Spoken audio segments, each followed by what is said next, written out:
मकबूल शायर रामधारी सिंह दिनकर की जमीन बिहार की ओर से उर्दू के सबसे प्रसिद्ध कवियों में से एक कुमार बाराबंकी की जमीन को सलाम पेश कर रहा हूं। अधिक समय नहीं लूंगा आपका, 2 मिनट का वक्त दीजिएगा। और जहां नदीम फर्रुख साहब की निजामत है और यहाँ मेरे सामने इतने खूबसूरत और इतने इल्म और ज्ञान के अलमबरदार बैठे हैं, की भाषा नहीं लिखी है, ना ही गजल सुनाता हूँ, कविता लिखनी नहीं है आती, चीखे लिखते जाता हूँ। देश मेरा चल रहा है, आग लगी है सीने में, हुक्मरान सब व्यस्त लिखे हैं, खून गरीब का पीने में, तो हिंदुवाद या इस्लाम का पक्ष नहीं मैं लाया हूँ। घायल भारत चीख रहा है, चीख सुनाने आया।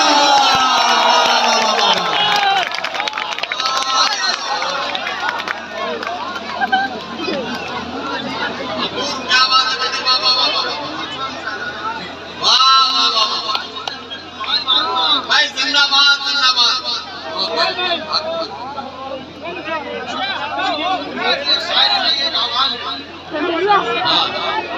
पूरे साहब आप सबकी मोहब्बतें, हमारे अफगान भाई, आप जहां भी हो, जहांगीर जी, सब लोग एक बार मेरे साथ हो जाइएगा। घायल भारत चीख रहा है, चीख सुनाने आया हूं। लेकिन भारत क्या सिर्फ सरहदों पर घायल होता है, या सिर्फ जब इनको दहेज के लिए जला दिया जाता है तब घायल होता है? माफ कीजिएगा, नहीं, जब मंदिर मस्जिद के नाम पर हथियार उठाया जाता है।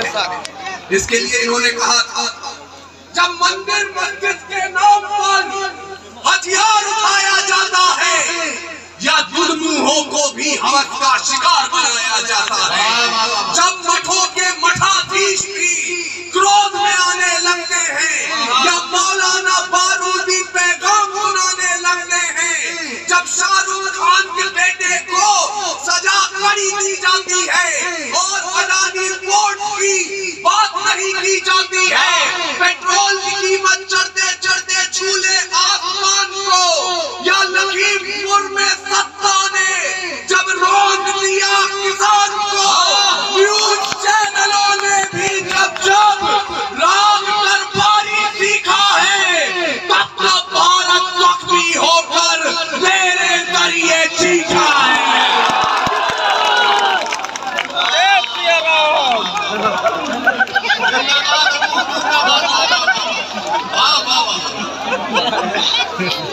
तब तब भारत जख्मी होकर मेरे जरिए चीखा है।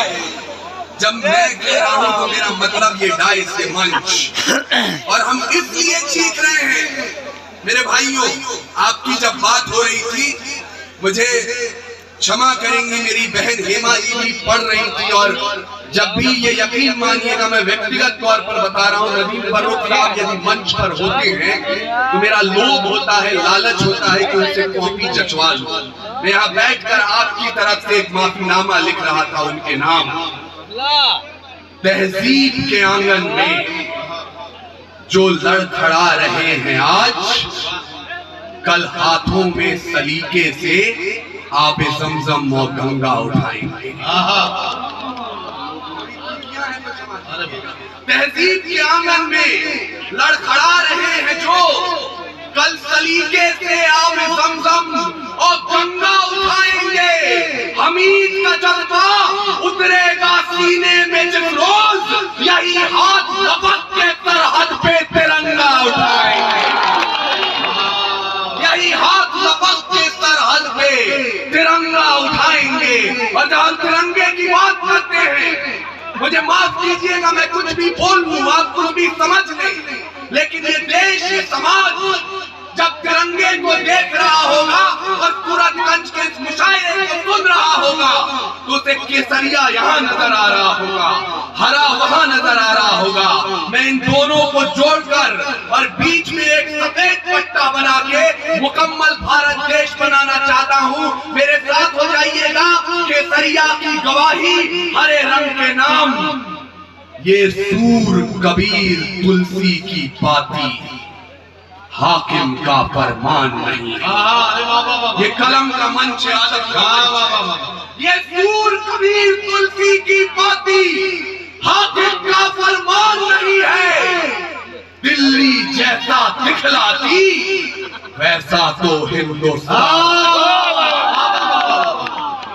और सूरजगंज मुझे यकीन दिलाइए इस बात का कि अगर खुदा ने दिल में इबादत के लिए इश्क किया है तो रगों में इंकलाब के लिए खून भी दिया है। ये सूर कबीर तुलसी की पाती, हाकिम का फरमान नहीं है। दिल्ली जैसा दिखलाती, वैसा तो हिंदुस्तान नहीं है।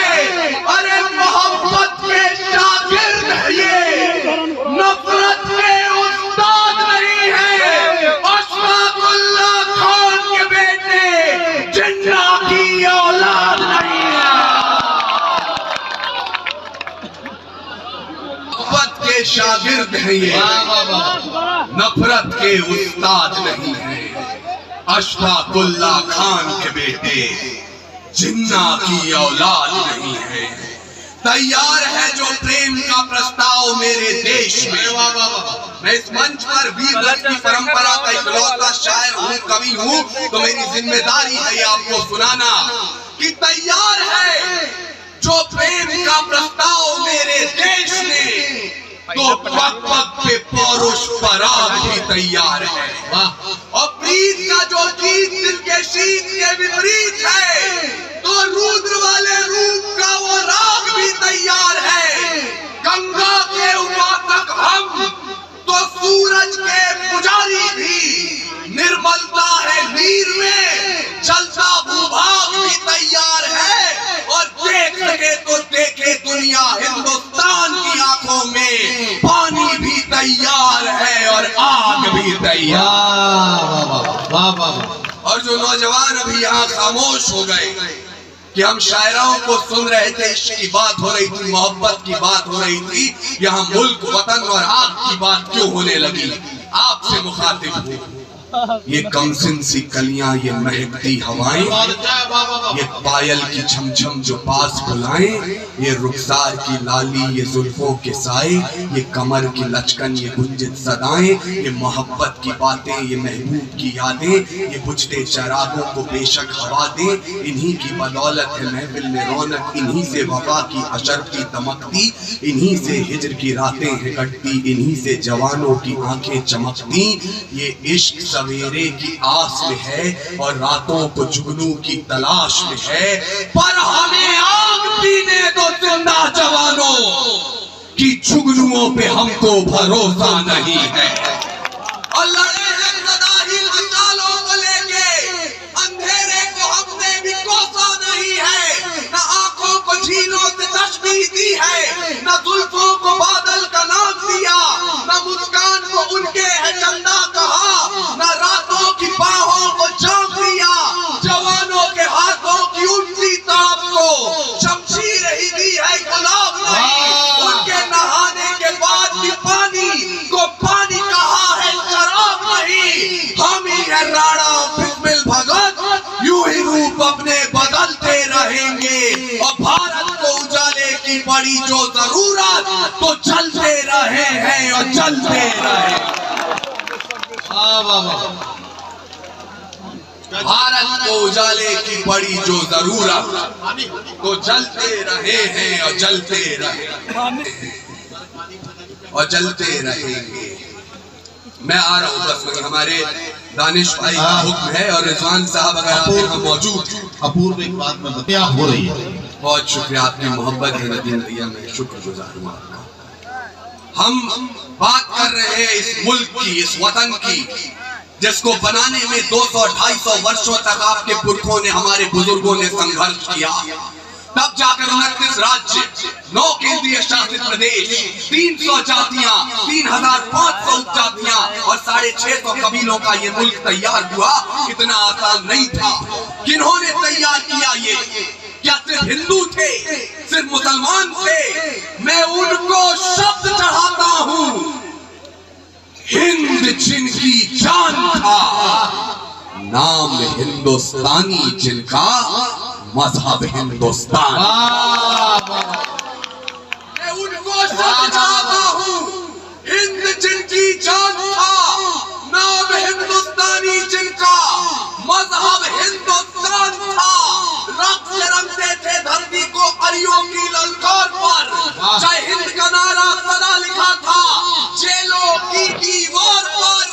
बदल में बनी थी बेड़ियां, दिल मगर आजाद था, और रक्त के अंतिम कतरे में भी भारत जिंदाबाद था। हमने भारत जिंदाबाद किया उस दौर में, लेकिन आज जब आजाद भारत में हम खड़े हैं तो हमें तस्वीर क्या दिखाई गई कि कोई एक कौम इस मुल्क से प्यार नहीं करती। इतिहास के पन्ने पलटिएगा, जब 88 साल के बहादुर शाह जफर रंगून में नजरबंद थे, अंग्रेजों के एक चापलूस ने जफर के नाम 2 लाइनें लिखी और उनको सुनाई। बोले दम दमे में दम नहीं है, खैर मांगो जान की, ऐ जफर झुकने लगी शमशीर हिंदुस्तान की। उस बूढ़े शेर ने एक कील उठाई और उन दीवारों पर 2 लाइनों के साथ 2 लाइनें और शुमार की। बहादुर शाह जफर ने जो जवाब दिया वो इनकी ओर से माफीनामा और आपकी तरफ से भारत के नाम एक वादा। बहादुर शाह जफर ने कहा, बखुदार आप कहते हैं दम दमे में दम नहीं है, खैर मांगो जान की, ऐ जफर झुकने लगी शमशीर हिंदुस्तान की। तो जवाब भी सुन ले, गाजियों में बू रहेगी जब तलक ईमान की, तख्ते लंदन तक चलेगी तेग हिंदुस्तान।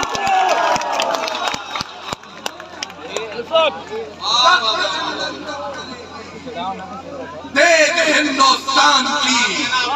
हम उस देश में रहते हैं जहां जब महारानी लक्ष्मीबाई झांसी की हिफाजत कर रही थी और अंग्रेजों से लोहा ले रही थी, उनके तोपची का नाम था गौस खान। जब अंग्रेज किले के बिल्कुल निकट आ गए तो महारानी को लगा कि कहीं बाकियों की तरह इस पठान ने भी गद्दारी तो नहीं कर दी। वो घोड़े पर सवार हुई और गौस खान के पास पहुंची, पूछी कि गौस खान तुम्हारी तोपों ने गोले बरसाने बंद क्यों कर दिए। थोड़ी सी खामोशी चाहूंगा आपकी भाई। महारानी झांसी ने गौस खान से पूछा कि तुम्हारी तोपों ने गोले बरसाने बंद क्यों कर दिए।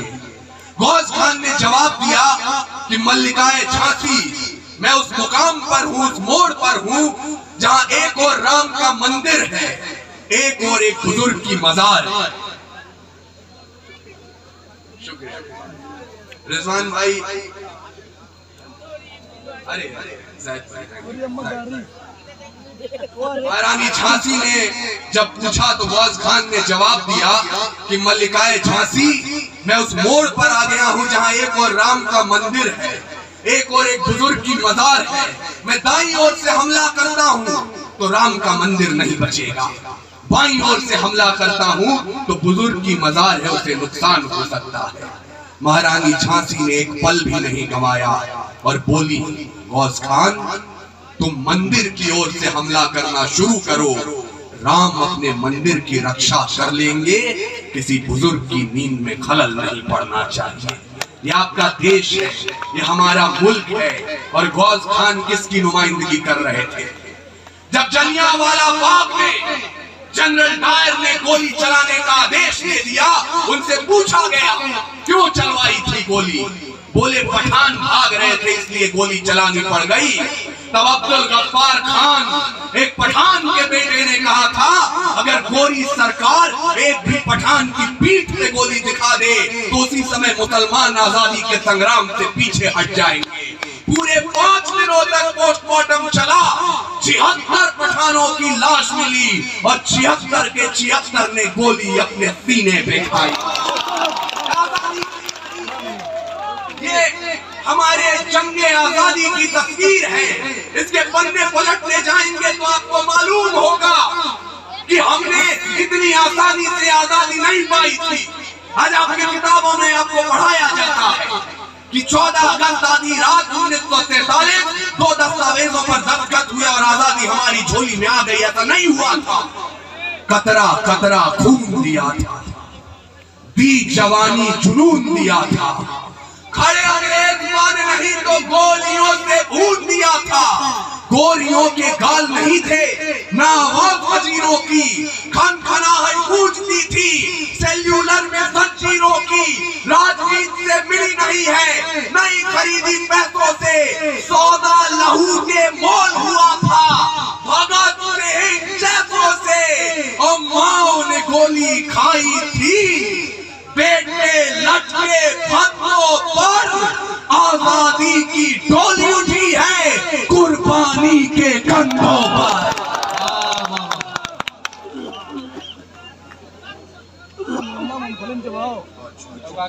आजादी की डोली उठी है कुर्बानी के कंधों पर।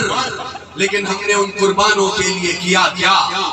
आज हमने इस देश को वो दृश्य दिखाए जहां टीवी पर आकर लोग जो मन में आता है वो बोलते हैं। एक तरफ उंगली उठाएंगे, एक तरफ को सफेद पोश कह देंगे। लेकिन मैं बड़ी जिम्मेदारी के साथ कह रहा हूं और फारूक साहब की उपस्थिति में बोल रहा हूं, हमारे देश में मुसलमानों की पहचान अजमल कसाब से नहीं होती जो ताज होटल में घुसकर 166 लोगों को मौत के घाट उतार दे। इस देश में मुसलमानों की पहचान होती है तो बंबई कब्रिस्तान के उन खुददार रखवालों से जो कब्रिस्तान के गेट पर खड़े हो गए और बोले मर जाएंगे लेकिन इस नापाक जिस्म को अपने कब्रिस्तान में दफन नहीं होने देंगे। मैं वहां खड़ा हूं तो जिम्मेदारी के साथ बोल रहा हूं, हमने किस मोड़ पर लाकर अपने मुल्क को खड़ा कर दिया। मेरा भारत महान सुना था, जय जय हिंदुस्तान सुना था, आजादी की अमर कहानी गांधी का अरमान सुना था। पर अब क्या हुआ? राज्यसभाएं नीलाम हो गई। समीकरण बनाने में कोई कसर छोड़ी नहीं है। जातिवाद फैलाने में अदालत सब बाजार हुए, सौदागर वकील हो गए। पाकीज़ा थे मंदिर मस्जिद मुद्दों में तब्दील हो गए। वाह वाह वाह वाह वाह। मुद्दों में तब्दील हो गए। मंदिर के त्रिशूल पर खून दिखा इंसान का, मस्जिद की दहलीज पे कत्ल स्वाभिमान का। टीके और टोपी में अखंड यारी दिखी नहीं, आरती अजानों में ईमानदारी दिखी नहीं। दिखा हमें बस लहू का टीका, खूनी दफ्तर